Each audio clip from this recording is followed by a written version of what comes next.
심각해지는 세상의 많은 위협들을 직시할 때 하느님의 자비는 우리에게 상투적인 표현으로 다가오는 것이 아닌 나의 삶에서 가장 절실하고 필요한 의미로 다가올 것입니다. 부활 제2주일 하느님의 자비주의를 맞아 하느님 자비의 참 의미를 함께 나누고자 합니다. 하느님의 자비는 성경에 일관된 주제입니다. 하느님의 자비의 참 의미를 이해하기 위해 성경에서 나타나는 자비의 뜻을 살펴보아야 합니다. 구약 성경에서는 동정, 자비를 뜻하는 라하밈이라는 단어를 사용합니다. 이 단어는 자궁을 뜻하는 레헴이라는 명사에서 파생되었는데요. 레헴은 인간의 오장육부를 의미하기도 합니다. 오장육부는 구약 성경과 신약 성경 모두에서 감정을 느끼는 기관으로 여겨지고 있습니다. 오장육부를 뜻하는 그리스어 명사 스플랑크나는 신약 성경에서 마음에서 우러난 자비를 의미합니다. 또한 신약 성경에는 연민, 비통한 마음, 동정, 호의를 뜻하는 그리스어 명사 오이크티르모스도 나옵니다.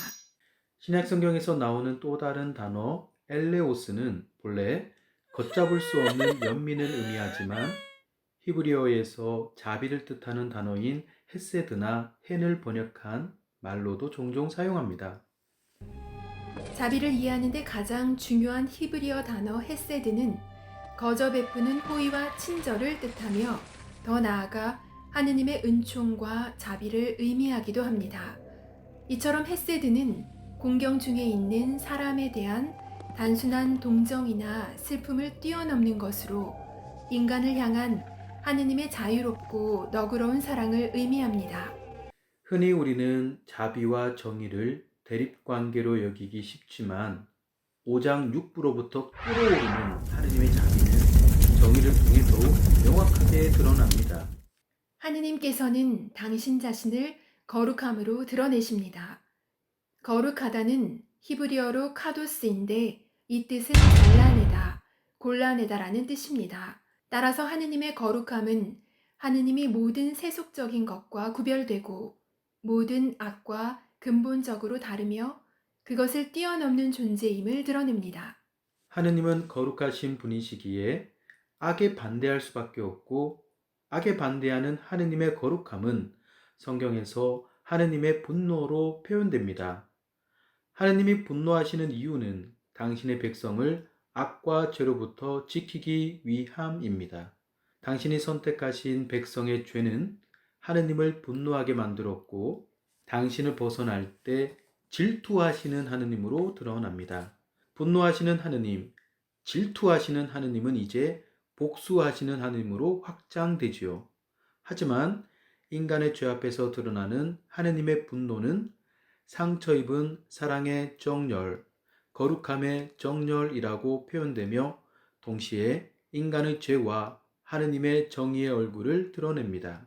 이처럼 하느님의 정의는 그분의 거룩함에 상응하는 것입니다.